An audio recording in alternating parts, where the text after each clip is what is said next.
In 1916, the Battle of Verdun became hell on earth. For 10 months, French and German armies slaughtered each other over a few miles of mud and shattered forest. Nearly 1 million men were killed or wounded. Artillery fell like rain, 60 million shells fired, turning the landscape into a cratered moonscape where nothing could survive. Soldiers called it the meat grinder. In this apocalypse, one man refused to carry a weapon. His name was André Maginot, a French stretcher bearer and medic who ran into no man's land again and again, pulling wounded soldiers back to safety while machine guns and shells tore the air around him.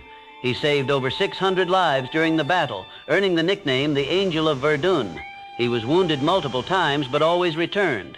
He crawled through corpse-filled craters, dragged men twice his size through barbed wire, and once carried a wounded German soldier to safety alongside a French one, refusing to leave either behind. His story became legend, but the horrors he witnessed broke him. After the war, he dedicated his life to ensuring France would never suffer such slaughter again. He became a politician and championed the construction of the Maginot Line, a massive defensive fortification meant to prevent another German invasion. It failed spectacularly in World War II, but his courage at Verdun remains undeniable. This is his story. André Maginot was born in 1877 in Paris and was 39 years old when World War I began, too old for frontline combat. But he volunteered anyway, serving as a sergeant in a territorial regiment. In 1914, during the early battles, he was shot in the leg. The wound was severe, and doctors wanted to amputate. André refused, enduring months of painful recovery. He walked with a limp for the rest of his life. In 1916, he was assigned to Verdun as a stretcher bearer. It was supposed to be a rear echelon role, carrying wounded from aid stations to field hospitals. But André couldn't stand back while men died in no man's land. Against orders, he began venturing into the killing zone to retrieve the wounded. Stretcher bearers were supposed to wait until the fighting stopped. André didn't wait. He crawled through shell fire, bullets snapping overhead, to reach men who were bleeding out in shell craters. He'd bandage them under fire, then drag or carry them back to safety. Other medics thought he was insane. Soldiers thought he was a saint. Verdun was unlike any battle before it.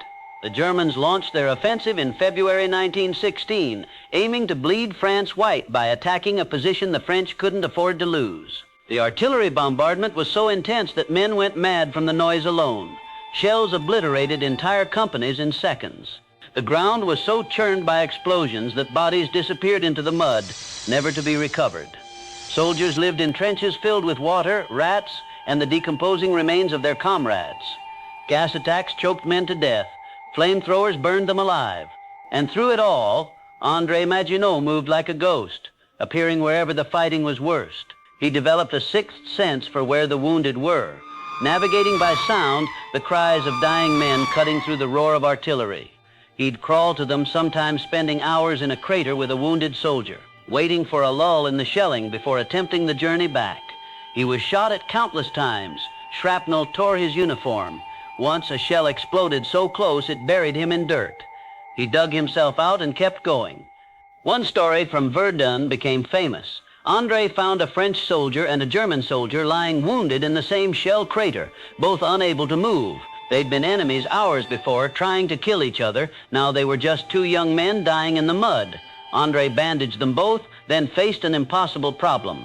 He couldn't carry both at once, and leaving either meant they'd die. So he made multiple trips. He carried the French soldier partway back, left him in a safer crater, returned for the German, carried him partway, then went back for the French soldier. He repeated this exhausting process for over an hour, moving both men incrementally toward the French lines. Other soldiers watched in disbelief. When he finally got both men to the aid station, a French officer demanded to know why he'd saved an enemy. André's response became legendary. He's not an enemy anymore, he's a wounded man. The German soldier survived and later wrote a letter thanking André, saying he'd restored his faith in humanity. André kept the letter for the rest of his life. By the time the Battle of Verdun ended in December 1916, André had been wounded 3 more times. His body was scarred, his hearing damaged from artillery, his lungs burned by gas.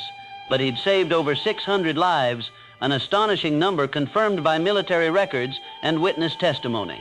He was awarded the Médaille Militaire and the Légion d'honneur, France's highest military decorations. But the experience haunted him. He'd seen the absolute worst of human violence, young men blown apart, screaming for their mothers, dying in agony in the mud. He couldn't forget the faces, the cries, the way. After the war, he entered politics with one mission: prevent another Verdun. He became Minister of War and championed the construction of a massive line of fortifications along France's border with Germany, a network of bunkers, artillery positions, and obstacles designed to make invasion impossible. It was named the Maginot Line in his honor. André died in 1932 before World War II began. He never saw the Germans simply go around his fortifications through Belgium, rendering them useless. The Maginot Line became a symbol of failed strategy, of preparing for the last war instead of the next. But that failure doesn't diminish what André did at Verdun. The tragedy of André Maginot is that his greatest achievement, saving 600 lives through personal courage, was overshadowed by the failure of the defensive line that bore his name. History remembers the Maginot Line as a joke, a symbol of French military incompetence. But André wasn't a general or a strategist. He was a medic who ran into hell again and again to save lives. He was a man who saw the worst humanity could do and spent the rest of his life trying to prevent it from happening again. His solution, the fortifications, was flawed, but his intentions were pure. He genuinely believed he could save France from another slaughter, and at Verdun he did save lives. 600 of them, 600 men who would have died in no man's land if André hadn't crawled out to get them. 600 families who got their sons, brothers, and fathers back. That's his real legacy. Not the concrete bunkers that failed, but the lives he pulled from the mud. The soldiers who survived because one man refused to let them die alone. Today, the battlefield of Verdun is a memorial.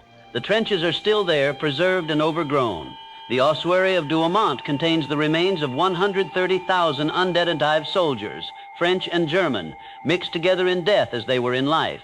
Visitors walk through the lunar landscape of craters and ruins, trying to comprehend the scale of the slaughter.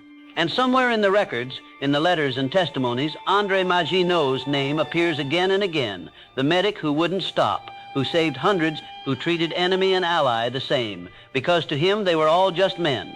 His story is a reminder that in the midst of industrialized death, individual acts of courage still matter. That one person armed with nothing but compassion and determination can make a difference even in hell.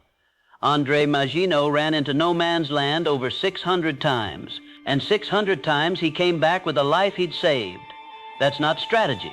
That's not tactics. That's heroism in its purest form. And no failed fortification can ever erase that.